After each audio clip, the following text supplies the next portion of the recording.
राधे राधे, हरे कृष्ण, जय माता दी। आप सभी का दिन शुभ हो और आप सभी को हनुमान जन्मोत्सव की भी बहुत बहुत शुभकामनाएं। आज दिनांक है 2 अप्रैल, दिन गुरुवार, और आज चैत्र मास की पूर्णिमा तिथि सुबह 7:41 पर समाप्त होगी। इसके बाद में वैशाख मास के शुक्ल पक्ष की प्रतिपदा तिथि प्रारंभ होगी।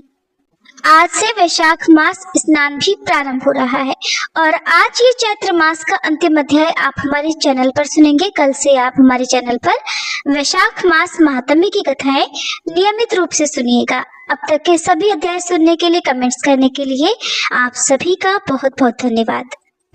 आज ब्रह्म मुहूर्त सुबह 4:45 से 5:33 तक रहेगा। सूर्योदय होगा सुबह 6:22 पर, सूर्यास्त होगा शाम 6:38 पर। राहु काल दोपहर 1:30 बजे से लेकर 3 बजे तक रहेगा। भागवत कथा जो आप हमारे चैनल पर इन दिनों सुन रहे हैं वो लगभग समाप्त ही होने वाली है। अगर आज ये कथा समाप्त नहीं हो पाई तो अगले 1 या 2 वीडियो में कथा का समापन हो जाएगा, यानी भागवत कथा संपूर्ण हो जाएगी।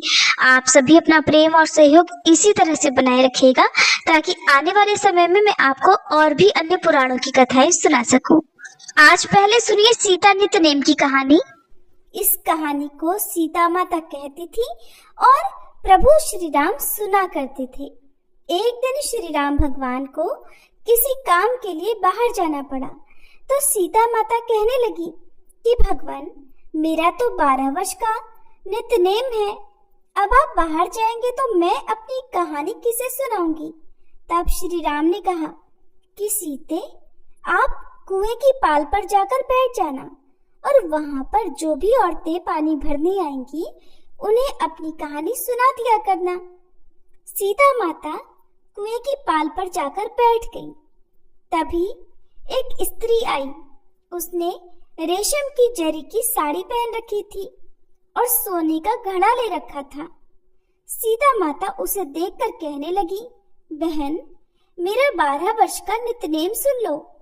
पर वह स्त्री बोली कि मैं तुम्हारा नित्यनेम सुनूंगी तो मुझे तो घर जाने में देर हो जाएगी और मेरी सास मुझसे झगड़ा करेगी। इसलिए उसने कहानी नहीं सुनी और अपने घर चली गई। लेकिन उसके घर जाते ही उसकी रेशम जरी की साड़ी फट गई। सोने का घड़ा मिट्टी के घड़े में बदल गया। सासू ने देखा तो पूछा, अरे बहू, ये किसका दोष अपने सिर लेकर आ गई है। बहू बोली, माँ जी, कुएं पर एक औरत बैठी थी। उसने अपनी कहानी सुनने के लिए कहा, लेकिन मैंने नहीं सुनी। शायद उसी का ये फल मुझे मिला है। बहू की बात सुनकर अगले दिन वही साड़ी और वही घड़ा लेकर सास कुएं की पाल पर गई। सास को वहीं पर सीता माता बैठी मिली तो माता सीता ने कहा, बहन, मेरी कहानी सुन लीजिए। सासू बोली, एक बार छोड़, मैं तो 4 बार कहानी सुन लूंगी। तब सीता माता बोली, राम आए लक्ष्मण आए, देश के पुजारी आए, नित नेम का नेम लाए, आओ राम बैठो राम, तपी रसोई जीमो राम, माखन मिश्री खाओ राम, दूध पताशा पियो राम, सूत के पलका मोठो राम, शाल दुशाला पोठो राम, शाल दुशाला ओढ़ो राम, जब बोलूं राम ही राम, राम सवारे सबके काम, खाली घर भंडार भरेंगे, सबका बेड़ा पार करेंगे, श्री राम जय जय राम। सासू बोली, बहन, कहानी तो बहुत अच्छी लगी। फिर कहानी सुनकर सासू घर चली गई और उसकी साड़ी फिर से रेशम जरी की बन गई। मिट्टी का घड़ा भी फिर वापस से सोने के घड़े में बदल गया। बहू ने देखा तो कहने लगी, सासू माँ, आपने ये सब कैसे किया। सासू बोली, बहू, तू दोष लगा कर आई थी और मैं अब दोष उतार कर आ रही हूँ। बहू ने पूछा कि माँ जी, वह कुएं वाली स्त्री कौन है। सासू ने बताया कि वह तो सीता माता थी। वो पुराने से नया कर देती है, खाली घर में भंडार भर देती है। वह लक्ष्मी जी का वास घर में कर देती है और मनुष्य की जो भी इच्छा हो उसे पूर्ण कर देती है। बहू बोली, माँ जी, फिर तो ऐसी कहानी मुझे भी सुना दो। सास बोली कि ठीक है, तुम भी सुनो। फिर सास ने कहानी शुरू की। राम आए लक्ष्मण आए, देश के पुजारी आए, नित नेम का नेम लाए, आओ राम बैठो राम, तपी रसोई जी मो राम, माखन मिश्री खाओ राम, दूध बताशा पियो राम, सूत के पल का मोठो राम, शाल दुशाला पोठो राम, शाल दुशाला ओढ़ो राम। जब बोलूं राम ही राम, राम सवारे सबके काम, खाली घर भंडार भरेंगे, सबका बेड़ा पार करेंगे, बोलो श्री राम जय राम। कहानी सुनकर बहू बोली, माँ जी कहानी तो बहुत अच्छी है। सासू ने कहा ठीक है, अब से हम इस कहानी को रोज किया करेंगे। अब सास बहू रोज सवेरे उठती, नहाती धोती और पूजा करने के बाद नित्य-नेम की सीता माता की कहानी कहती। एक दिन की बात है, उनके यहाँ पड़ोस की एक औरत आई और बोली कि बहन जरा सी आंच तो देना। तो बहू बोली कि आंच तो अभी हमने जलाई ही नहीं। पड़ोसन बोली तो फिर तुम सुबह 4 बजे से उठकर क्या कर रही हो? तो उन्होंने कहा कि हम तो सुबह सुबह उठकर पूजा करते हैं, फिर सीता माता की नित्य नेम की कहानी कहते हैं। पड़ोसन ने उनकी बात सुनकर फिर कहा कि सीता माता की कहानी कहने से तुम्हें क्या मिला? तब वे दोनों बोली कि सीता माता की कहानी कहने से घर में भंडार भर जाते हैं, सारे काम पूर्ण हो जाते हैं, मन की इच्छा भी पूरी होती है। पड़ोसन ने कहा बहन अगर ऐसा है तब तो फिर मुझे भी कहानी सुना दो। तब बहू बोली कि ठीक है, तुम भी ये कहानी सुन लो। राम आए लक्ष्मण आए, देश के पुजारी आए, नित नेम का नेम लाए, आओ राम बैठो राम, तपी रसोई जी मो राम, माखन मिश्री खाओ राम, दूध बताशा पियो राम, सूत के बल का मोठो राम, शाल दुशाला पोठो राम, शाल दुशाला ओढ़ो राम। जब बोलूं राम ही राम, राम सवारे सबके काम, खाली घर भंडार भरेंगे, सबका बेड़ा पार करेंगे, श्री राम जय राम। पड़ोसन ने इस कहानी को सुना तो कहने लगी बहन कहानी तो बहुत अच्छी लगी। अब वह पड़ोसन भी नित्य नेम सीता माता की कहानी कहने लगी। कहानी कहने से सीता माता ने पड़ोसन के भी धन के भंडार भर दिए। देखते ही देखते अब तो पूरे मोहल्ले में नित्य नेम की कथा चल पड़ी और हर किसी की मनोकामना पूर्ण होने लगी। हे सीता माता, जैसे आपने उन सभी के भंडार भरे वैसे ही हमारे भी भरना। कहानी कहने वाले, सुनने वाले और हुंकार भरने वाले सबके भरना।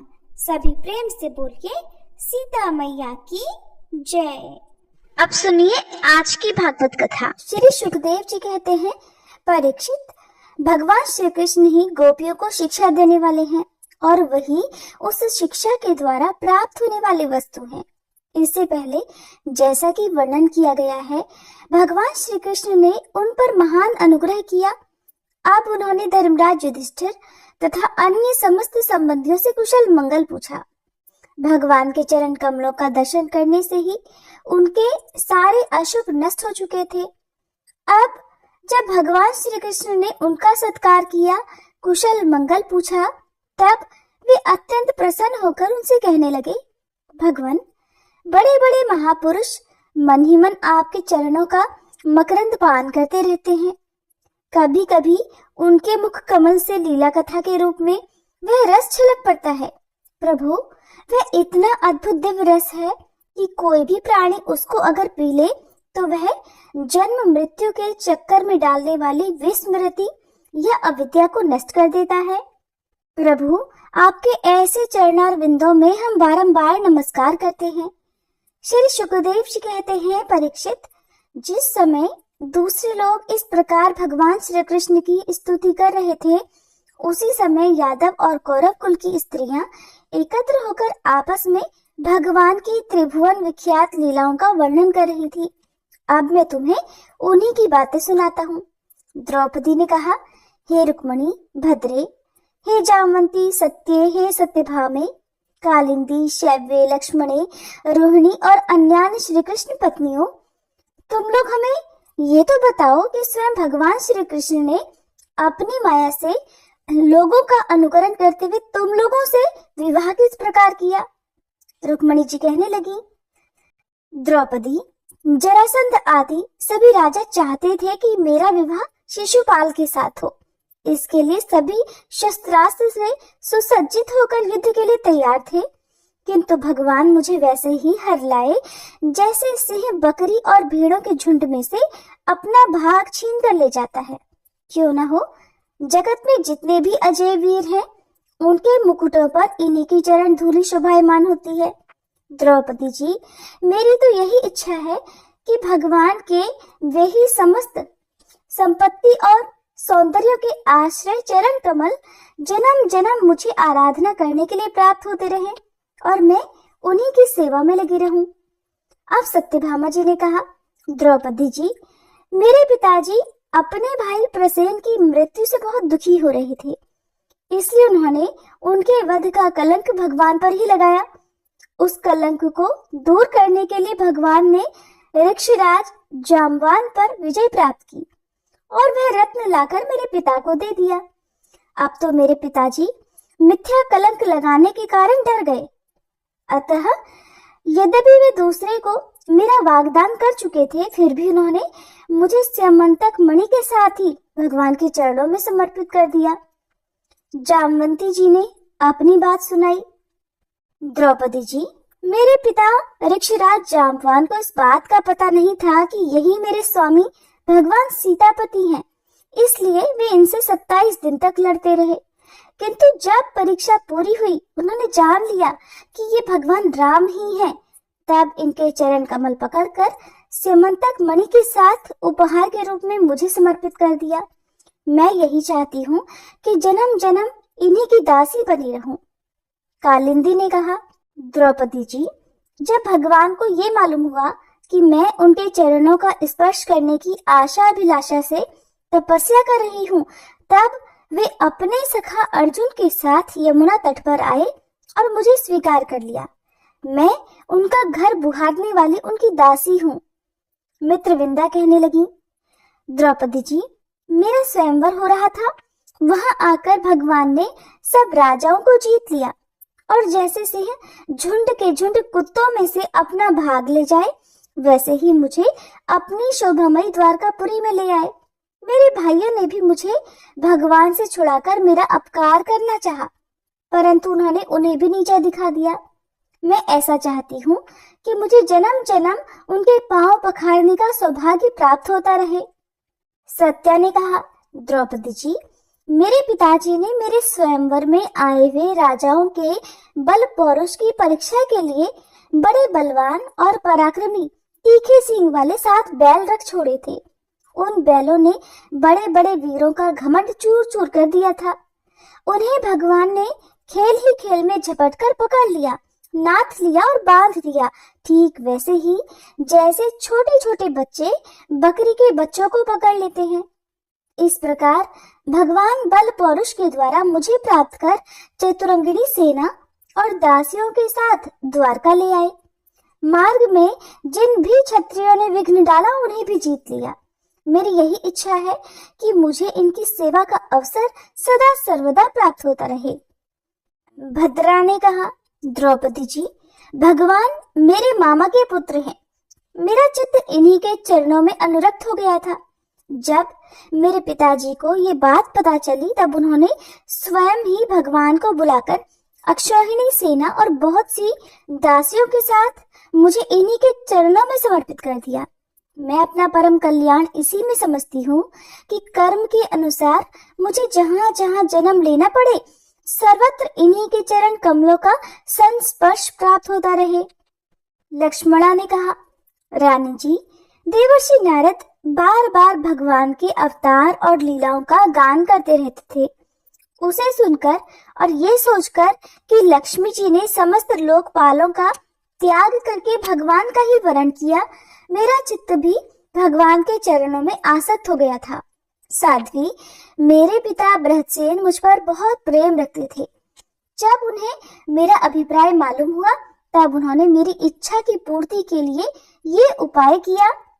महारानी, जिस प्रकार पांडव वीर अर्जुन की प्राप्ति के लिए आपके पिता ने स्वयंवर में मत्स्य वेद का आयोजन किया था, उसी प्रकार मेरे पिता ने भी किया।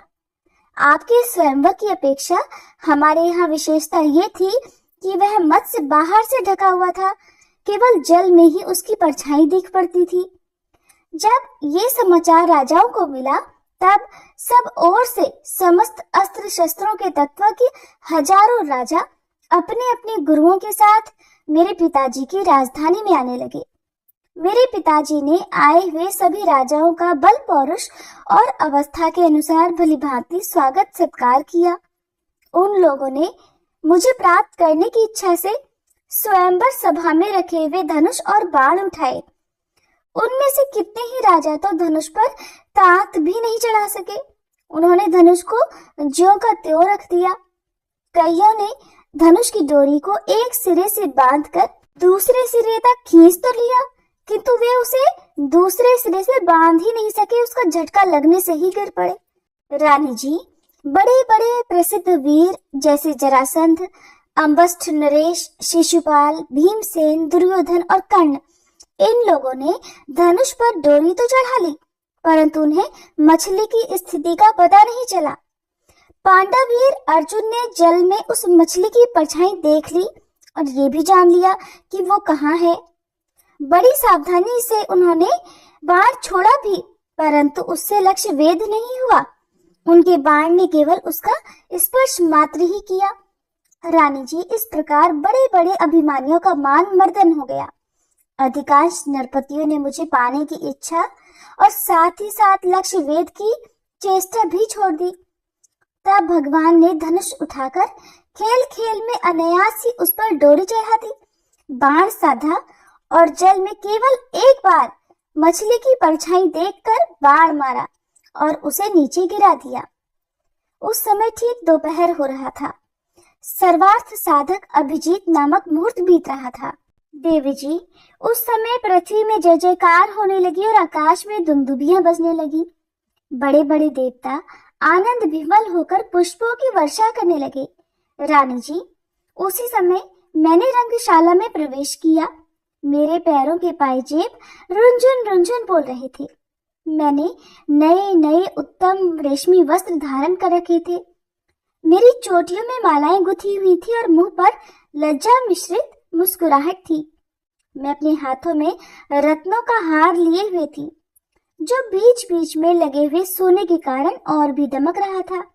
रानी जी, उस समय मेरा मुखमंडल घनी घुंघराली अलकों से सुशोभित हो रहा था और कपोलों पर कुंडलों की आभा पड़ने से वो और भी दमक रहा था। मैंने एक बार अपना मुख उठाकर चंद्रमा की किरणों के समान सुशीतल हास्य रेखा और तिरछी चितवन से चारों ओर बैठे हुए राजाओं की ओर देखा, फिर धीरे से अपनी वरमाला भगवान के गले में डाल दी। ये तो कह ही चुकी हूँ कि मेरा हृदय पहले ही भगवान के प्रति अनुरक्त था। मैंने जैसे ही वरमाला पहनाई, वैसे ही मृदंग, पखावज, शंख, ढोल, नगाड़े आदि बाजे बजने लगे। नट और नर्तकियां नाचने लगी, गवैये गाने लगे। द्रौपदी जी, जब मैंने इस प्रकार अपने स्वामी प्रीतम भगवान को वरमाला पहना दी, उन्हें वरण कर लिया, तब कामातुर राजाओं को बड़ा डहा हुआ। वे बहुत ही चिढ़ गए।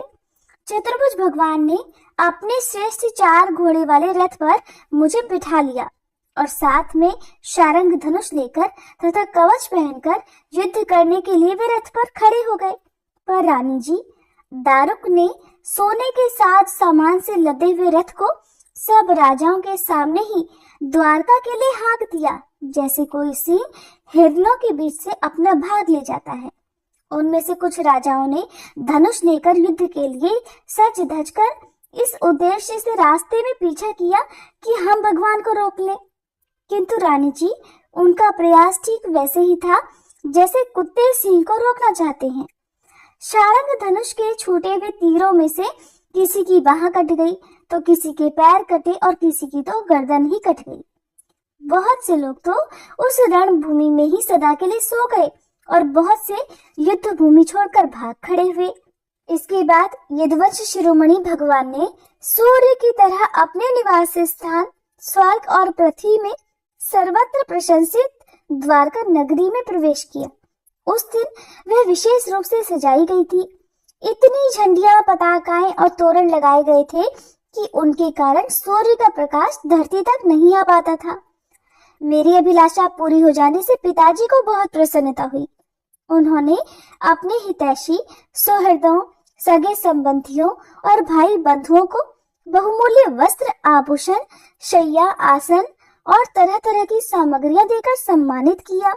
भगवान परिपूर्ण है, फिर भी मेरे पिताजी ने प्रेमवश उन्हें बहुत सी दासियां, सब प्रकार की संपत्तियां, सैनिक, हाथी, रथ, घोड़े और बहुत से बहुमूल्य अस्त्र शस्त्र समर्पित किए। रानी जी, हमने पूर्व जन्म में सबकी आसक्ति छोड़कर कोई बहुत बड़ी तपस्या की होगी, तभी तो हम इस जन्म में आत्माराम भगवान के गृह दासियां हुई हैं। अब 16,000 पत्नियों की ओर से रोहिणी जी कहने लगी। भौमासुर ने दिग्विजय के समय बहुत से राजाओं को जीतकर उनकी कन्या हम लोगों को अपने महल में बंदी बना रखा था। भगवान ने ये जानकर युद्ध में भौमासुर और उसकी सेना का संहार कर डाला और स्वयं पूर्ण काम होने पर भी हम लोगों को उन्होंने वहां से छुड़ा लिया और फिर पाणी ग्रहण करके अपनी दासी बना लिया। रानी जी, हम सदा सर्वदा उन्हीं के चरण कमलों का चिंतन करती रहती थी, जो जन्म मृत्यु रूप संसार से मुक्त करने वाले हैं। साध्वी द्रौपदी जी, हम साम्राज्य, इंद्रपद अथवा इन दोनों के भोग, अणिमा आदि ऐश्वर्य, ब्रह्मा जी का पद, मोक्ष अथवा सालोक्य, सारूप्य आदि मुक्तियां कुछ भी नहीं चाहती। हम केवल इतना ही चाहती हैं कि अपने प्रियतम प्रभु के सुकोमल चरण कमलों की वह श्रीरज सर्वदा अपने सिर पर वहन किया करें, जो लक्ष्मी जी के वक्ष स्थल पर लगी हुई केसर की सुगंध से युक्त है।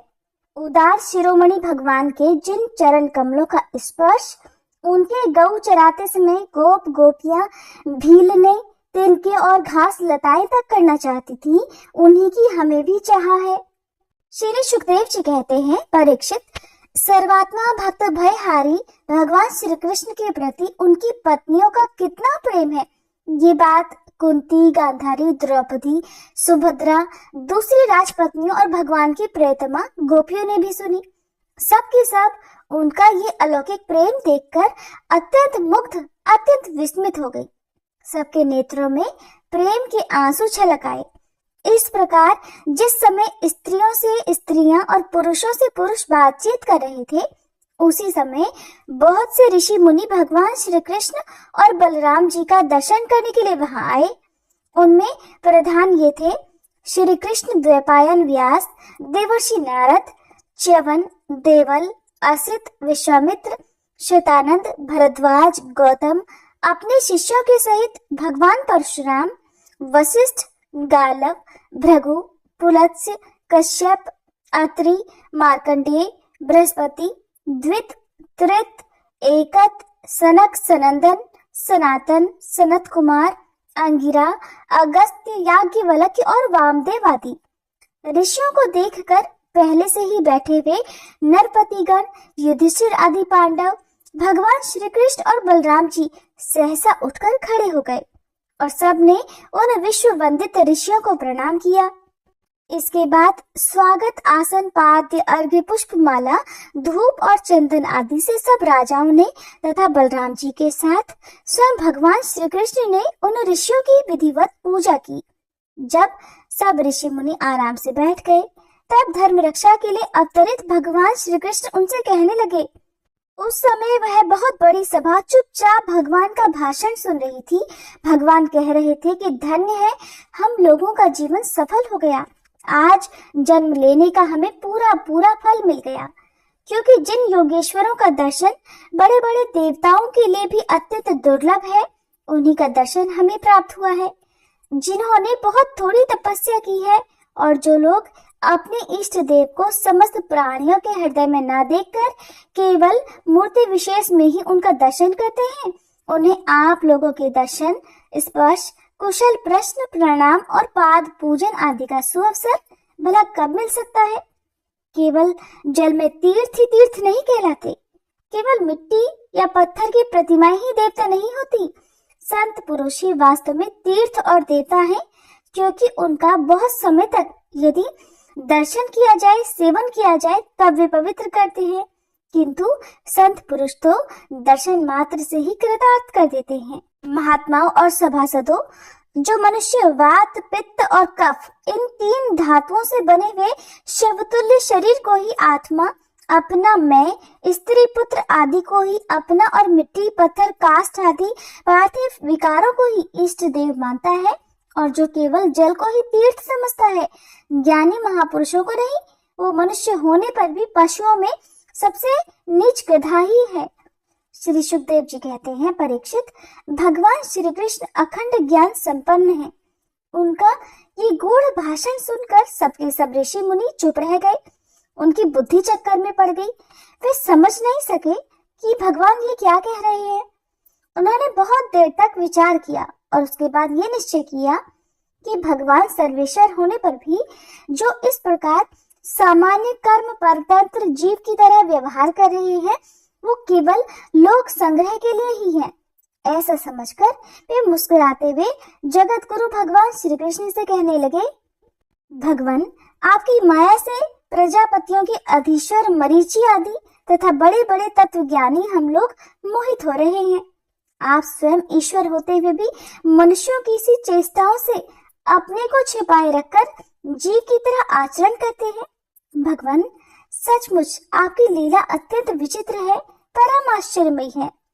जैसे पृथ्वी अपने विकारों, वृक्ष, पत्थर, घट आदि के द्वारा बहुत से नाम और रूप ग्रहण कर लेती है, वास्तव में वो एक ही है, वैसे ही आप एक और चेष्टाहीन होने पर भी अनेक रूप धारण कर लेते हैं और अपने आप से इस जगत की रचना, रक्षा और संहार करते हैं। श्री सुखदेव जी कहते हैं, राजर्षि, भगवान की इस प्रकार स्तुति करके और उनसे राजा धृतराष्ट्र से तथा धर्मराज युधिष्ठिर जी से अनुमति लेकर उन लोगों ने अपने अपने आश्रम पर जाने का विचार किया। परम यशस्वी वसुदेव जी उनके जाने का विचार देखकर उनके पास आए और उन्हें प्रणाम किया और उनके चरण पकड़कर बड़ी नम्रता से निवेदन करने लगे कि ऋषियों, आप लोग सर्वदेव स्वरूप हैं। मैं आप लोगों को नमस्कार करता हूँ। आप लोग कृपा करके मेरी एक प्रार्थना सुन लीजिए। वो ये कि जिन कर्मों के अनुष्ठान से कर्मों और कर्म वासनाओं का अत्यंतिक नाश, मोक्ष हो जाए, उनका आप मुझे उपदेश कीजिए। नारद जी कहने लगे, ऋषियों, ये कोई आश्चर्य की बात नहीं कि वसुदेव जी श्री कृष्ण को अपना बालक समझकर शुद्ध जिज्ञासा के भाव से अपने कल्याण का साधन हम लोगों से पूछ रहे हैं। संसार में बहुत पास रहना मनुष्यों के अनादर का कारण हुआ करता है। देखते हैं, गंगा तट पर रहने वाला पुरुष गंगा जल छोड़कर अपनी शुद्धि के लिए दूसरे तीर्थ में जाता है। परीक्षित, इसके बाद ऋषियों ने भगवान श्री कृष्ण, बलराम जी और अन्य राजाओं के सामने ही वसुदेव जी को संबोधित करके कहा कि कर्मों के द्वारा कर्म वासनाओं और कर्म फलों का आत्यंतिक नाश करने का सबसे अच्छा उपाय ये है कि यज्ञ आदि के द्वारा समस्त यज्ञों के अधिपति भगवान विष्णु की श्रद्धा पूर्वक आराधना करें। अपने न्यायार्जित धन से श्रद्धा पूर्वक पुरुषोत्तम भगवान की आराधना करना ही द्विजाति, ब्राह्मण, क्षत्रिय और वैश्य गृहस्थ के लिए परम कल्याण का मार्ग है। वसुदेव जी, विचारवान पुरुष को चाहिए कि यज्ञ, दान आदि के द्वारा धन की इच्छा को, गृहस्थोचित भोगों द्वारा स्त्री पुत्र की इच्छा को और काल क्रम से स्वर्ग आदि भोग भी नष्ट हो जाते हैं। इस विचार से लोकेशणा को त्याग दे। इस प्रकार धीर पुरुष घर में रहते हुए ही तीनों प्रकार की ऐषणाओं, इच्छाओं का परित्याग करके तपोवन का रास्ता लिया करते थे। समर्थ वसुदेव जी ब्राह्मण, क्षत्रिय और वैश्य ये तीनों देवता, ऋषि और पितरों का ऋण लेकर ही पैदा होते हैं। इनके ऋणों से छुटकारा मिलता है यज्ञ, अध्ययन और संतानोत्पत्ति से। इनसे उऋण हुए बिना ही जो संसार का त्याग करता है उसका पतन हो जाता है।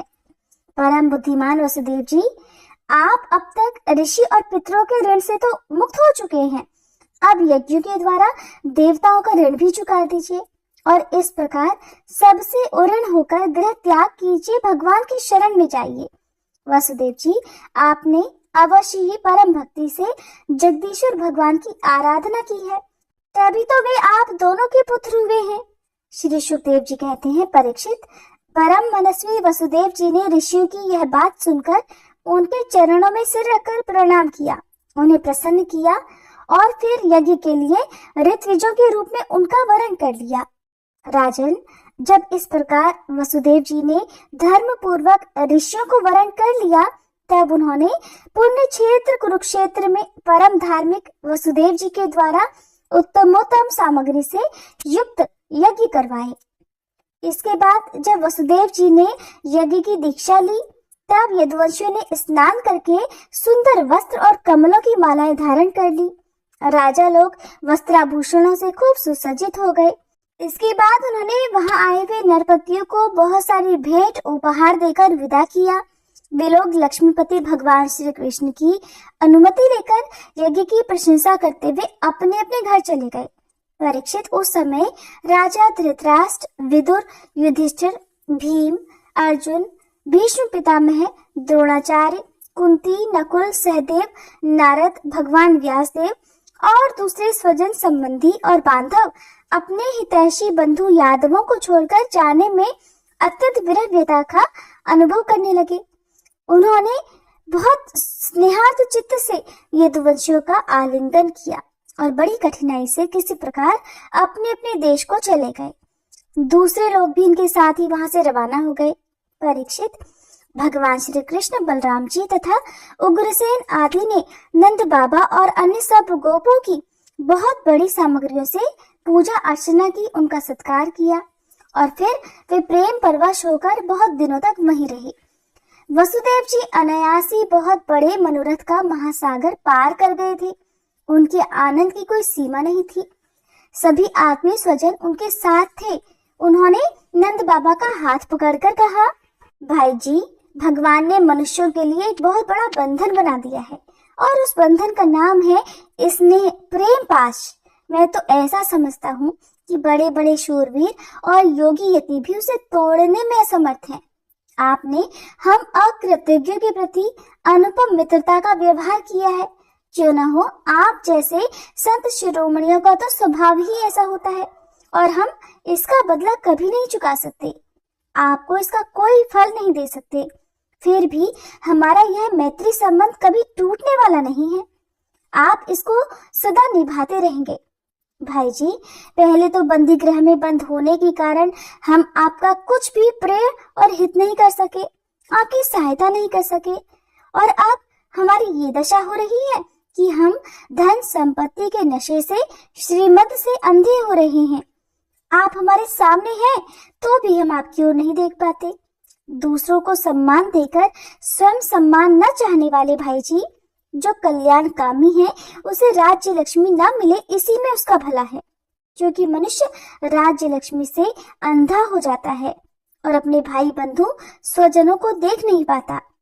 श्री सुखदेव जी कहते हैं, परीक्षित, इस प्रकार कहते कहते वसुदेव जी का हृदय प्रेम से गदगद हो गया। उन्हें नंद बाबा की मित्रता और उपकार स्मरण हो आए। उनके नेत्रों में प्रेम के आंसू उमड़ आए और वे रोने लगे। नंद जी अपने सखा वसुदेव जी को प्रसन्न करने के लिए भगवान श्री कृष्ण और बलराम जी के प्रेम पाश में बंधकर आजकल करते करते 3 महीनों तक वहीं रह गए। यदुवंशियों ने जी भरकर उनका सम्मान किया। इसके बाद बहुमूल्य आभूषण, रेशमी वस्त्र, तरह तरह की उत्तमोत्तम सामग्रियों और भोगों से नंद बाबा को, उनके ब्रजवासी साथियों को और बंधु बांधवों को खूब तृप्त किया। वसुदेव जी, उग्रसेन, श्री कृष्ण, बलराम, उद्धव आदि यदुवंशियों ने अलग अलग उन्हें अनेकों प्रकार की भेंटें दी।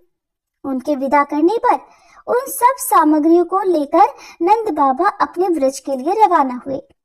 नंद बाबा, गोप और गोपियों का चित्त तो भगवान श्री कृष्ण के चरण कमलों में इस प्रकार लग गया कि वे फिर प्रयास करने पर भी उसे वहां से लौटा ही नहीं सके और उन्होंने बिना मन के ही मथुरा की यात्रा की। जब सब बंधु बांधव वहां से विदा हो चुके, तब भगवान श्री कृष्ण को ही एकमात्र इष्ट देव मानने वाले यदुवंशियों ने ये देखकर कि अब वर्षा ऋतु आ पहुंची है, द्वारका के लिए प्रस्थान किया। वहां जाकर उन्होंने सब लोगों से वसुदेव जी के यज्ञ महोत्सव, स्वजन संबंधियों के दर्शन मिलन और तीर्थ यात्रा के प्रसंगों को कह सुनाया। श्री सुखदेव जी कहते हैं, परीक्षित, इसके बाद एक दिन भगवान श्री कृष्ण और बलराम जी प्रातःकालीन प्रणाम करने के लिए माता पिता के पास गए। प्रणाम कर लेने पर वसुदेव जी बड़े प्रेम से दोनों भाइयों का अभिनंदन करके कहने लगे। वसुदेव जी ने बड़े बड़े ऋषियों के मुंह से भगवान की महिमा सुनी थी और उनके ऐश्वर्यपूर्ण चरित्र भी देखे थे। इससे उन्हें इस बात का दृढ़ विश्वास हो गया था कि ये साधारण पुरुष नहीं, स्वयं भगवान है। इसलिए उन्होंने अपने पुत्रों को प्रेम पूर्वक संबोधित करके कहा कि सच्चिदानंद स्वरूप श्री कृष्ण, महायोगीश्वर शंकरषण, तुम दोनों सनातन हो। मैं जानता हूँ कि तुम दोनों सारे जगत के साक्षात कारण स्वरूप प्रधान और पुरुष के भी नियामक परमेश्वर हो। इस जगत के आधार, निर्माता और निर्माण सामग्री भी तुम ही हो। इस सारे जगत के स्वामी तुम दोनों हो और तुम्हारी ही क्रीड़ा के लिए इसका निर्माण हुआ है। ये जिस समय, जिस रूप में जो कुछ रहता है, होता है, वो सब तुम ही हो। इंद्रियातीत, जन्म, अस्तित्व आदि भाव विकारों से रहित परमात्मन, इस चित्र विचित्र जगत का तुम ही ने निर्माण किया है और इसमें स्वयं तुमने ही आत्मा रूप से प्रवेश भी किया है। परमेश्वर, मुझे पूर्व जन्म के शुभ कर्मों के अनुसार इंद्रिय आदि की सामर्थ्य से युक्त अत्यंत दुर्लभ मनुष्य शरीर प्राप्त हुआ, किंतु तुम्हारी माया के वश में होकर मैं अपने सच्चे स्वार्थ परमार्थ से ही असावधान हो गया और मेरी सारी आयु ऐसे ही बीत गई। प्रभु, ये शरीर मैं हूँ और इस शरीर के संबंधी मेरे अपने हैं। इस अहंता और ममता रूप स्नेह की फांसी से तुमने इस सारे जगत को बांध रखा है। मैं जानता हूँ कि तुम दोनों मेरे पुत्र नहीं हो, संपूर्ण प्रकृति और जीवों के स्वामी हो। प्रकृति के भारभूत राजाओं के नाश के लिए ही तुमने अवतार ग्रहण किया है। ये बात तुमने मुझसे कही थी। इसलिए दीन जनों के हितैषी शरणागत वत्सल, मैं अब तुम्हारे चरण कमलों की शरण में हूँ, जो कि वे ही शरणागतों के संसार भय को मिटाने वाले हैं। प्रभु, आपने प्रसव गृह में ही हमसे कहा था कि यद्यपि मैं अजन्मा हूँ, फिर भी मैं अपनी ही बनाई हुई धर्म मर्यादा की रक्षा करने के लिए प्रत्येक युग में तुम दोनों के द्वारा अवतार ग्रहण करता रहा हूँ। भगवान, आप आकाश के समान अनेकों शरीर ग्रहण करते और छोड़ते रहते हो। वास्तव में आप अनंत एकरस सत्ता हो। आपकी आश्चर्यमय शक्ति, योग माया का रहस्य भला कौन जान सकता है। सब लोग आपकी कीर्ति का ही गान करते रहते हैं। श्री सुखदेव जी कहते हैं, परीक्षित, वसुदेव जी के ये वचन सुनकर यदुवंशी शिरोमणि भक्त वत्सल भगवान श्री कृष्ण मुस्कुराने लगे। उन्होंने विनय से झुककर मधुर वाणी से कहा, पिताजी, हम तो आपके पुत्र ही हैं। हमें लक्ष्य करके आपने ये ब्रह्म ज्ञान का उपदेश दिया है। हम आपकी एक एक बात युक्ति युक्त मानते हैं। पिताजी, आप लोग, मैं, भैया बलराम जी, सारे द्वारकावासी, संपूर्ण चराचर जगत, सब के सब आपने जैसा कहा वैसे ही हैं। सबको ब्रह्म रूप ही समझना चाहिए। परीक्षित, भगवान श्री कृष्ण के इन वचनों को सुनकर वसुदेव जी ने नानात्व बुद्धि छोड़ दी। वे आनंद में मग्न होकर वाणी से मौन और मन से निसंकल्प हो गए।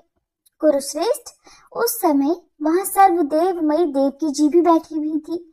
वे बहुत पहले से ही ये सुनकर अत्यंत आश्चर्यचकित थी कि श्री कृष्ण और बलराम जी ने अपने मरे हुए गुरुपुत्र को यमलोक से वापस ला दिया।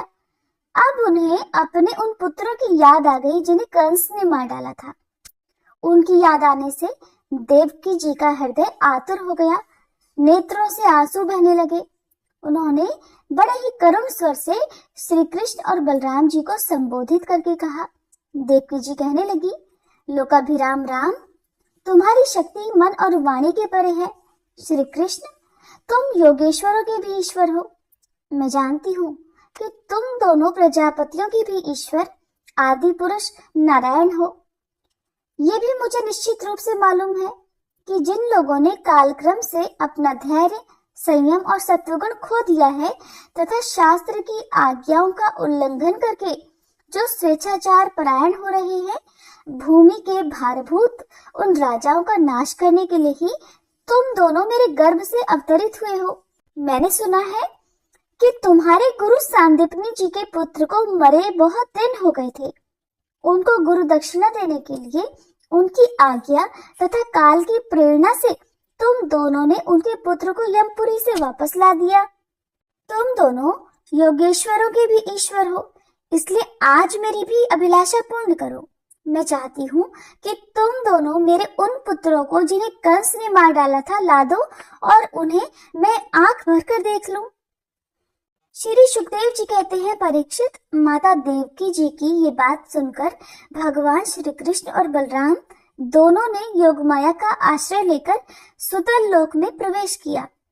जब दैत्यराज बलि ने देखा कि जगत के आत्मा और इष्ट देव तथा मेरे परम स्वामी भगवान श्री कृष्ण और बलराम जी सुतल लोक में पधारे हैं, तब उनका हृदय उनके दर्शन के आनंद में निमग्न हो गया। उन्होंने झटपट अपने परिवारजनों के साथ आसन से उठकर भगवान के चरणों में प्रणाम किया।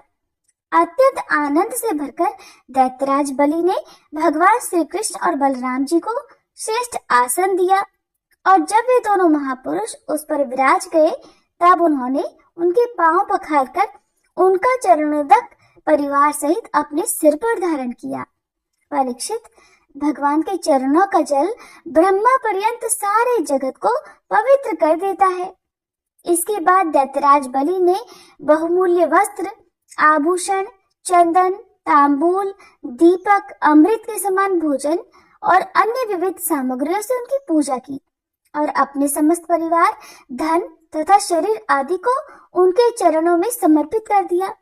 परीक्षित, दैत्यराज बलि बार बार भगवान के चरण कमलों को अपने वक्षस्थल और सिर पर रखने लगे।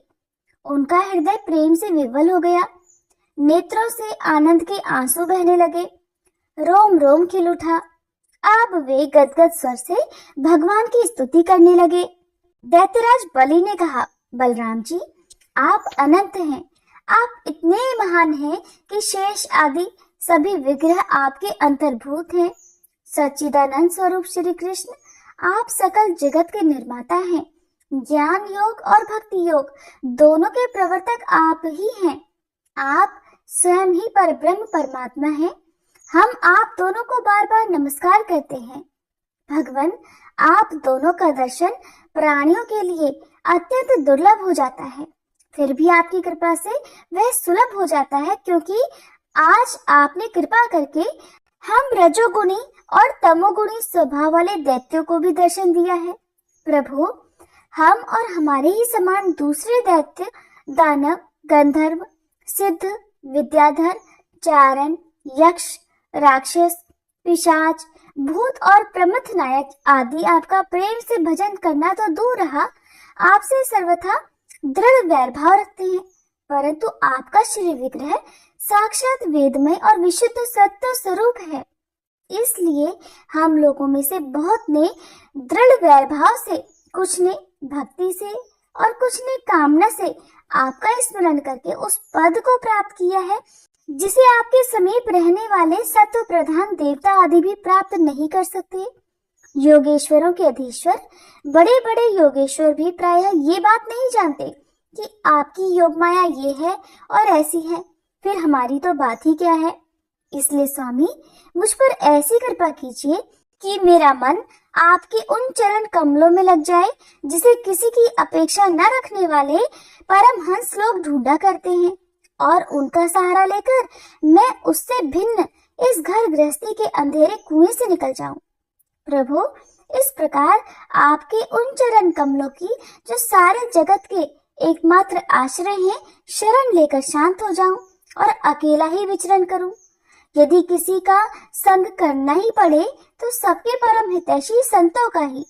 प्रभु, आप समस्त चराचर जगत के नियंता और स्वामी हैं। आप हमें आज्ञा देकर निष्पाप बनाइए, हमारे पापों का नाश कर दीजिए, क्योंकि जो पुरुष श्रद्धा के साथ आपकी आज्ञा का पालन करता है वह विधि निषेध के बंधन से मुक्त हो जाता है। तब भगवान श्री कृष्ण कहने लगे, दैत्यराज, स्वयंभू मनवंतर में प्रजापति मरीचि की पत्नी ऊर्णा के गर्भ से 6 पुत्र उत्पन्न हुए थे। वे सभी देवता थे। वे ये देखकर कि ब्रह्मा जी अपनी पुत्री से समागम करने के लिए तत्पर हो रहे हैं, हंसने लगे थे। उन्हें हंसता हुआ देखकर ब्रह्मा जी ने उन्हें श्राप दे दिया था और वे असुर योनि में हिरण्यकश्यपु के पुत्र रूप से उत्पन्न हुए। अब योग माया ने उन्हें वहां से लाकर देवकी के गर्भ में रख दिया और उनको उत्पन्न होते ही कंस ने मार डाला। दैत्यराज, माता देवकी जी अपने उन पुत्रों के लिए अत्यंत शोकातुर हो रही हैं और वे तुम्हारे पास हैं।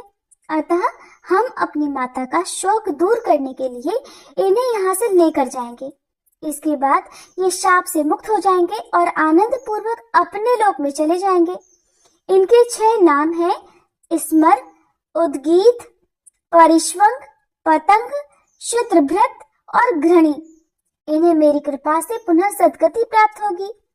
परीक्षित, इतना कहकर भगवान श्री कृष्ण चुप हो गए। दैत्यराज बलि ने उनकी पूजा की। इसके बाद श्री कृष्ण और बलराम जी बालकों को लेकर फिर द्वारका लौट आए और माता देवकी को उनके 6 पुत्र सौंप दिए। उन बालकों को देखकर देवी देवकी के हृदय में वात्सल्य स्नेह की बाढ़ आ गई। उनके स्तनों से दूध बहने लगा और वे बार बार उन्हें गोद में लेकर अपनी छाती से लगाती और उनका सिर सूंघती। पुत्रों के स्पर्श के आनंद से सराबोर और आनंदित देवकी ने उनको स्तनपान कराया। वे विष्णु भगवान की उस माया से मोहित हो रही थी जिससे ये सृष्टि चक्र चलता है। परीक्षित, देवकी जी के स्तनों का दूध साक्षात अमृत था। क्यों न हो, भगवान श्री कृष्ण जो उसे पी चुके थे। उन बालकों ने भी वही अमृतमय दूध पिया। उस दूध के पीने से और भगवान श्री कृष्ण के अंगों का स्पर्श होने से उन्हें आत्म साक्षात्कार हो गया। इसके बाद उन लोगों ने भगवान श्री कृष्ण, माता देवकी, पिता वसुदेव और बलराम जी को नमस्कार किया। इसके बाद देखते ही देखते सबके सामने ही वे देवलोक में चले गए। परीक्षित, देवी देवकी ये देखकर अत्यंत आश्चर्यचकित हो गई कि मेरे मरे हुए बालक लौट आए और फिर चले भी गए। उन्होंने ऐसा निश्चय किया कि ये श्री कृष्ण की ही कोई लीला कौशल है। परीक्षित, भगवान श्री कृष्ण स्वयं परमात्मा है। उनकी शक्ति अनंत है। उनके ऐसे ऐसे अद्भुत चरित्र इतने हैं कि किसी प्रकार उनका पार नहीं पाया जा सकता। सूत जी कहते हैं, शौनक आदि ऋषियों, भगवान श्री कृष्ण की कीर्ति अमर है, अमृतमयी है। उनका चरित्र जगत के समस्त पाप तापों को मिटाने वाला तथा भक्त जनों के कर्ण कुहरों में आनंद सुधा बहाने वाला है। इसका वर्णन स्वयं व्यास नंदन भगवान श्री सुखदेव जी ने किया है। जो इसको सुनता है अथवा दूसरों को सुनाता है, उसकी संपूर्ण चित्त वृत्ति भगवान में लग जाती है और वह उन्हीं के परम कल्याण स्वरूप धाम को प्राप्त हो जाता है। राजा परीक्षित ने श्री सुखदेव जी से पूछा, भगवान, मेरे दादा अर्जुन ने भगवान श्री कृष्ण और बलराम जी की बहन सुभद्रा जी से, जो मेरी दादी थी, किस प्रकार विवाह किया? मैं ये जानने के लिए बहुत उत्सुक हूँ, कृपया बताइए। तब श्री सुखदेव जी कहने लगे, परीक्षित, एक बार अत्यंत शक्तिशाली अर्जुन तीर्थ यात्रा के लिए पृथ्वी पर घूमते हुए प्रभास क्षेत्र में जा पहुंचे। वहां उन्होंने ये सुना कि बलराम जी मेरी मामा की पुत्री सुभद्रा का विवाह दुर्योधन के साथ करना चाहते हैं और वसुदेव, श्री कृष्ण आदि उनसे इस विषय में सहमत नहीं है। अब अर्जुन के मन में सुभद्रा को पाने की इच्छा जगाई। वे त्रिदंडी वैष्णव का वेश धारण करके द्वारका जा पहुंचे।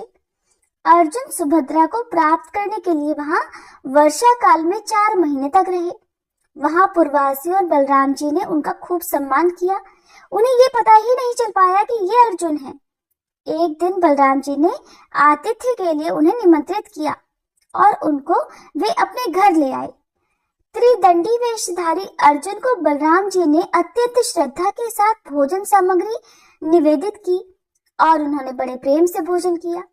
अर्जुन ने भोजन के समय वहां विवाह योग्य परम सुंदरी सुभद्रा को देखा। उसका सौंदर्य बड़े बड़े वीरों का मन हरने वाला था। अर्जुन के नेत्र प्रेम से प्रफुल्लित हो गए थे। उनका मन उसे पाने की आकांक्षा से क्षुब्ध हो गया और उन्होंने उसे पत्नी बनाने का दृढ़ निश्चय कर लिया। परीक्षित, तुम्हारे दादा अर्जुन भी बड़े ही सुंदर थे। उनके शरीर की गठन, भावभंगी स्त्रियों का हृदय स्पर्श कर लेती थी। उन्हें देखकर सुभद्रा ने भी मन में उन्हीं को पति बनाने का निश्चय कर लिया। वह थोड़ा मुस्कुराकर लजीली चितवन से उनकी ओर देखने लगी। उसने अपना हृदय उन्हें समर्पित कर दिया। अब अर्जुन केवल उसी का चिंतन करने लगे और इस बात का अवसर ढूंढने लगे कि मैं इसे कब हर ले जाऊं। सुभद्रा को प्राप्त करने की उत्कट कामना से उनका चित्त चक्कर काटने लगा। उन्हें बिल्कुल भी शांति नहीं मिलती थी। एक बार सुभद्रा जी देव दर्शन के लिए रथ पर सवार होकर द्वारका दुर्ग से बाहर निकली। उसी समय महारथी अर्जुन ने देवकी, वसुदेव और श्री कृष्ण की अनुमति से सुभद्रा का हरण कर लिया। रथ पर सवार होकर वीर अर्जुन ने धनुष उठा लिया और जो सैनिक उन्हें रोकने के लिए आए उन्हें मार पीट कर भगा दिया। सुभद्रा के निज जन रोते चिल्लाते रह गए और अर्जुन जिस प्रकार सिंह अपना भाग लेकर चल देता है वैसे ही सुभद्रा को लेकर चल पड़े। ये समाचार सुनकर बलराम जी बहुत बिगड़े। उन्हें ये बात बिल्कुल भी पसंद नहीं आई। वे वैसे ही क्षुब्ध हो उठे जैसे पूर्णिमा के दिन समुद्र। लेकिन भगवान श्री कृष्ण और अन्य सुहृद संबंधियों ने उनके पैर पकड़कर उन्हें बहुत कुछ समझाया बुझाया, तब कहीं जाकर वे शांत हुए। इसके बाद बलराम जी ने प्रसन्न होकर वर वधू के लिए बहुत सा धन सामग्री, हाथी, रथ, घोड़े और दास दासी दहेज में भेजे। श्री सुखदेव जी कहते हैं, परीक्षित, विदेह की राजधानी मिथिला में एक गृहस्थ ब्राह्मण रहा करते थे। उनका नाम था श्रुतदेव। वे भगवान श्री कृष्ण के परम भक्त थे। वे एकमात्र भगवत भक्ति से ही पूर्ण मनोरथ, परम शांत, ज्ञानी और विरक्त थे। वे गृहस्थ आश्रम में रहते हुए भी किसी प्रकार का उद्योग नहीं करते थे। जो कुछ मिल जाता उसी से अपना निर्वाह कर लेते थे और प्रारब्धवश उन्हें प्रतिदिन जीवन निर्वाह करने के लिए सामग्री मिल जाया करती थी। ज्यादा नहीं मिलती थी। वे उतने से ही संतुष्ट भी थे और अपने वर्णाश्रम के अनुसार धर्म पालन में तत्पर रहते थे। प्रिय परीक्षित, उस देश के राजा भी ब्राह्मण के समान ही भक्तिमान थे। मैथिल वंश के उन प्रतिष्ठित नरपति का नाम था बहुलाश्व। उनमें बिल्कुल भी अहंकार नहीं था। श्रुतदेव और बहुलाश्व दोनों ही भगवान श्री कृष्ण के प्यारे भक्त थे।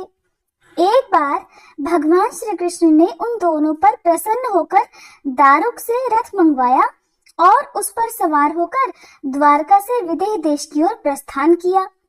भगवान के साथ नारद, वामदेव, अत्रि, वेदव्यास, परशुराम, असित, वारुणी, मैं अर्थात शुकदेव, बृहस्पति, कण्व, मैत्रेय, च्यवन आदि ऋषि भी थे।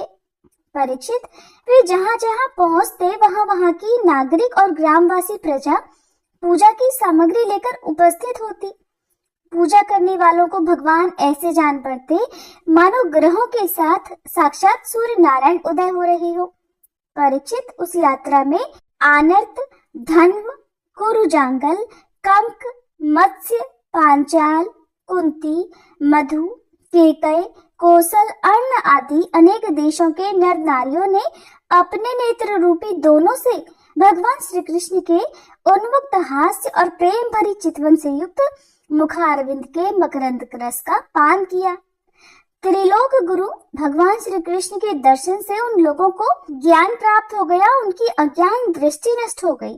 प्रभु दर्शन करने वाले नर नारियों को अपनी दृष्टि से परम कल्याण और तत्व ज्ञान का दान करते चल रहे थे।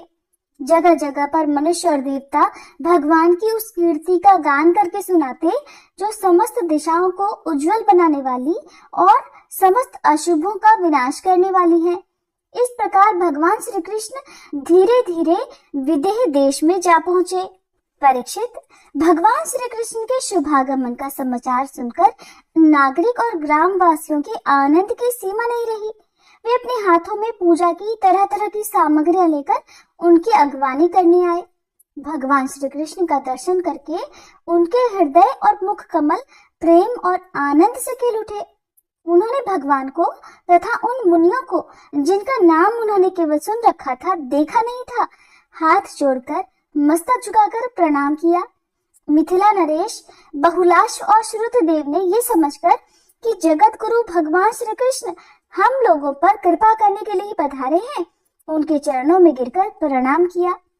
बहुलाश और श्रुतदेव दोनों ने ही एक साथ हाथ जोड़कर मुनि मंडली के सहित भगवान को आतिथ्य ग्रहण करने के लिए निमंत्रित किया। भगवान श्री कृष्ण दोनों की प्रार्थना स्वीकार करके दोनों को ही प्रसन्न करने के लिए एक ही समय अलग अलग रूप से दोनों के घर पधारे, और ये बात एक दूसरे को मालूम ही नहीं हुई कि भगवान श्री कृष्ण मेरे घर के अलावा और कहीं भी जा रहे हैं। विदेह राज बहुलाशु बड़े मनस्वी थे। उन्होंने ये देखकर कि दुष्ट दुराचारी पुरुष जिनका नाम भी नहीं सुन सकते, वे ही भगवान श्री कृष्ण और ऋषि मुनि मेरे घर पधारे हैं, सुंदर सुंदर आसन मंगाए और भगवान श्री कृष्ण तथा ऋषि मुनि आराम से उन पर बैठ गए। उस समय बहुलाश्व की विचित्र दशा थी। प्रेम भक्ति के आवेग से उनका हृदय भर आया था, नेत्रों में आंसू उमड़ रहे थे। उन्होंने अपने पूज्यतम अतिथियों के चरणों में नमस्कार करके पांव पखारे और अपने परिवार के साथ उनके चरणों का लोक पावन जल सिर पर धारण किया और फिर भगवान और भगवत स्वरूप ऋषियों को गंध, माला, वस्त्र, अलंकार, धूप, दीप, अर्घ्य, गौ, बैल आदि समर्पित करके उनकी पूजा की। जब सब लोग भोजन करके तृप्त हो गए, तब राजा बहुलाश भगवान श्री कृष्ण के चरणों को अपनी गोद में लेकर बैठ गए और बड़े आनंद से धीरे धीरे उन्हें सहलाते हुए बड़ी मधुर वाणी से भगवान की स्तुति करने लगे। राजा बहुलाश्व ने कहा, प्रभु, आप समस्त प्राणियों की आत्मा, साक्षी और स्वयं प्रकाश है। हम सदा सर्वदा आपके चरण कमलों का स्मरण करते रहते हैं। इसी से आपने हम लोगों को दर्शन देकर कृतार्थ किया है। भगवान, आपके वचन है कि मेरा अनन्य प्रेमी भक्त मुझे अपने स्वरूप बलराम जी, अर्धांगिनी लक्ष्मी और पुत्र ब्रह्मा से भी बढ़कर प्रिय है। अपने उन वचनों को सत्य करने के लिए ही आपने हम लोगों को दर्शन दिया है। भला ऐसा कौन पुरुष है जो आपकी इस परम दयालुता और प्रेम परवशता को जानकर भी आपके चरण कमलों का परित्याग कर सके। प्रभु, जिन्होंने जगत की समस्त वस्तुओं का और शरीर आदि का भी मन से परित्याग कर दिया है, उन परम शांत मुनियों को आप अपने तक को भी दे डालते हैं। आपने यदुवंश में अवतार लेकर जन्म मृत्यु के चक्कर में पड़े हुए मनुष्यों को उससे मुक्त करने के लिए जगत में ऐसे विशुद्ध यश का विस्तार किया है जो त्रिलोकी के पाप ताप को शांत करने वाला है।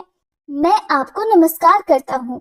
एक रस अनंत, आप कुछ दिनों तक मुनि मंडली के साथ हमारे यहाँ निवास कीजिए और अपने चरणों की धूल से इस निमि वंश को पवित्र कीजिए। परीक्षित, सबके जीवनदाता भगवान श्री कृष्ण राजा बहुलाश्व की ये प्रार्थना स्वीकार करके मिथिलावासी नर नारियों का कल्याण करते हुए कुछ दिनों तक वहीं रहे। प्रिय परीक्षित, जैसे राजा बहुलाश्व भगवान श्री कृष्ण और मुनि मंडली के पधारने पर आनंद मग्न हो गए थे, ठीक वैसे ही श्रुतदेव ब्राह्मण भी भगवान श्री कृष्ण और मुनियों को अपने घर आया देखकर आनंद विवल हो गए। वे उन्हें नमस्कार करके अपने वस्त्र उछाल उछाल कर नाचने लगे। श्रुतदेव ने चटाई, पीढ़े और कुशासन बिछाकर उन पर भगवान श्री कृष्ण और मुनियों को बिठाया। स्वागत भाषण आदि के द्वारा उनका अभिनंदन किया और अपनी पत्नी के साथ बड़े आनंद से सबके पांव पखारे। परीक्षित, महान सौभाग्यशाली श्रुतदेव ने भगवान और ऋषियों के चरणों तक से अपने घर और कुटुंबियों को सींच दिया इस समय उनके सारे मनोरथ पूर्ण हो गए थे और वे हर्ष से मतवाले हो रहे थे।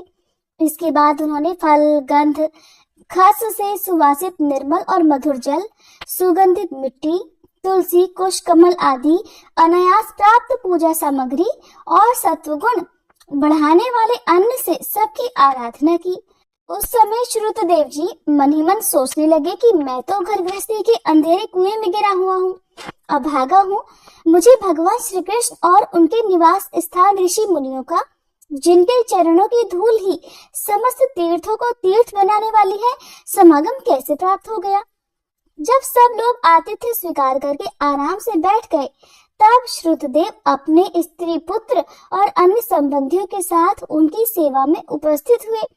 वे भगवान के चरण कमलों का स्पर्श करते हुए कहने लगे, प्रभु, आप व्यक्त अव्यक्त रूप, प्रकृति और जीवों से परे पुरुषोत्तम हैं।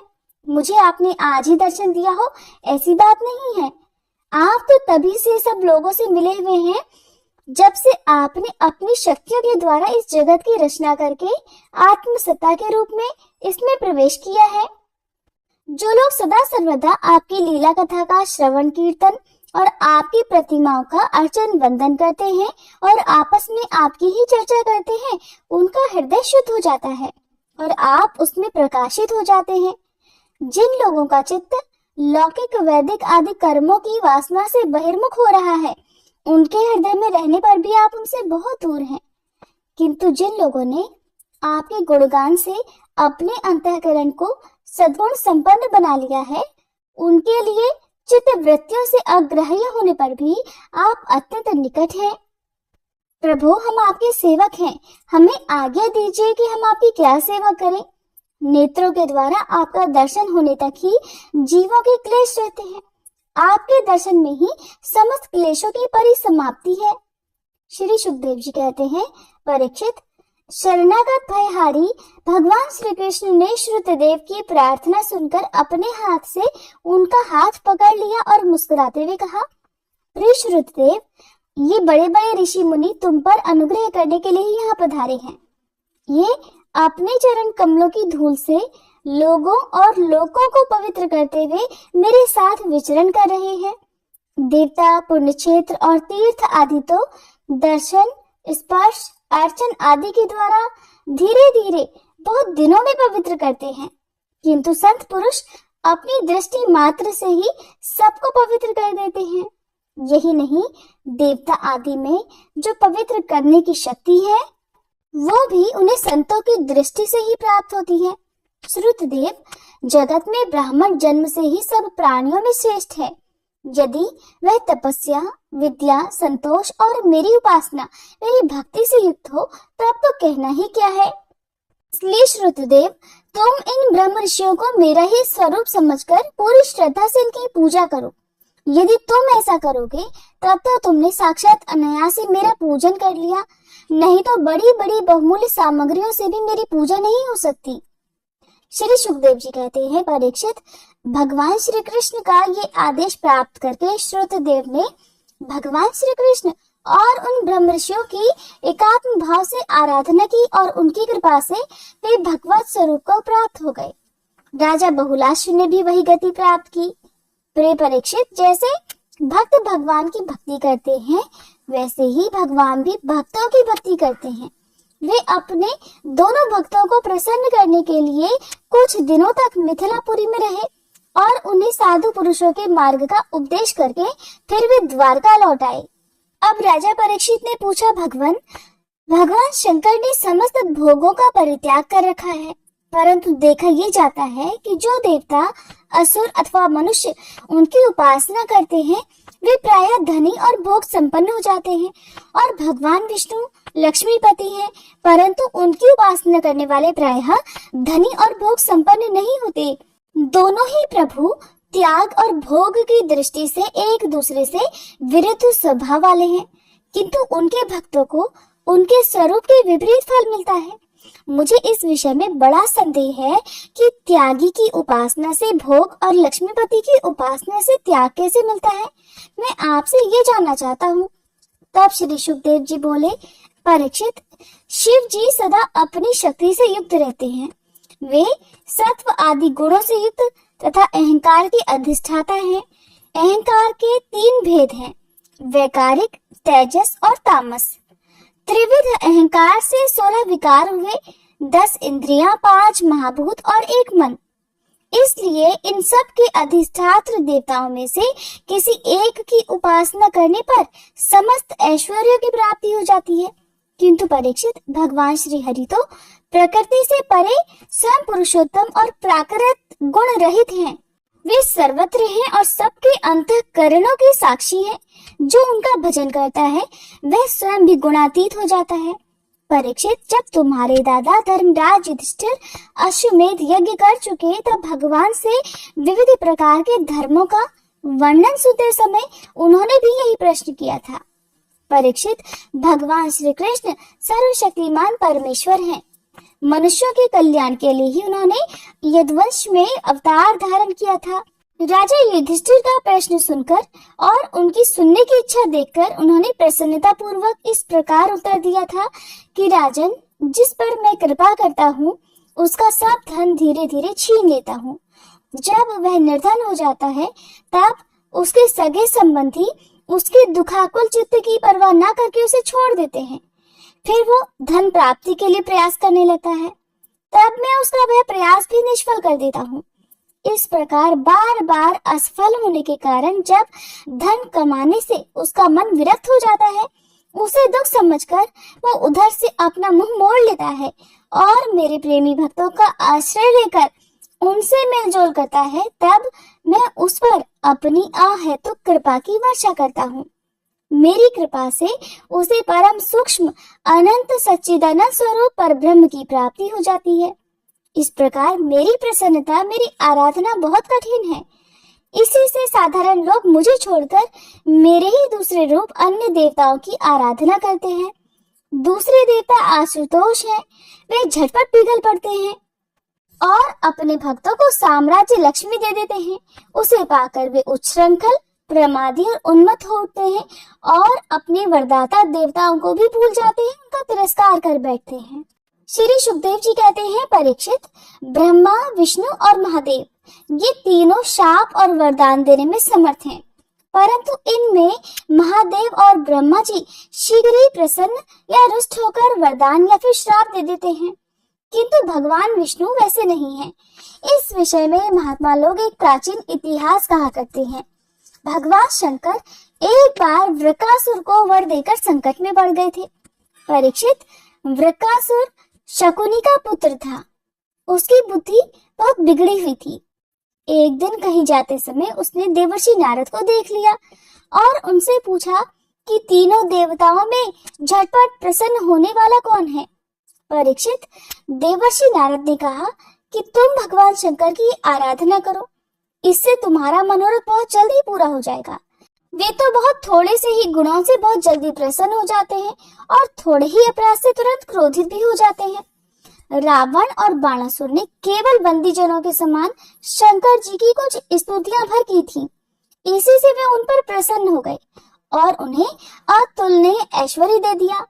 बाद में रावण के कैलाश उठाने और बाणासुर के नगर की रक्षा का भार लेने से वे उनके लिए संकट में भी पड़ गए थे।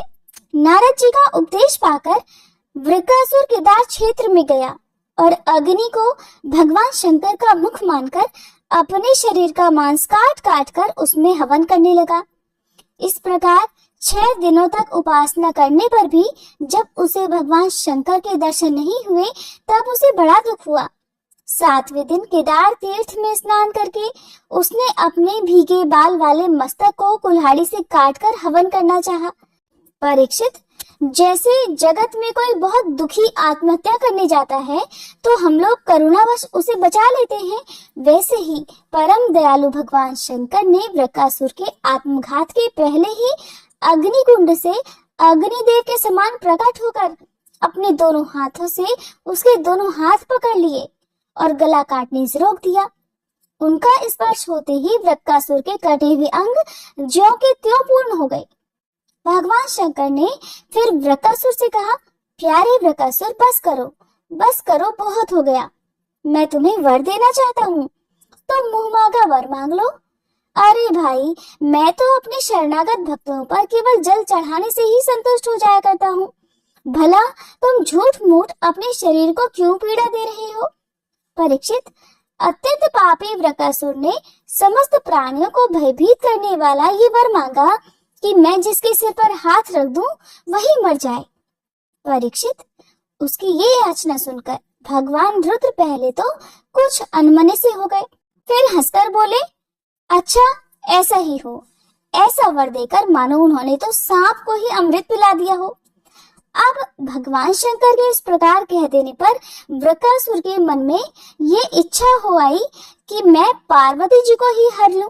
अब वह असुर शंकर जी के वर की परीक्षा लेने के लिए कि देखूं ये वरदान सत्य है या असत्य, मुझ में शक्ति आई है या नहीं आई है, उन्हीं के सिर पर हाथ रखने का प्रयास करने लगा।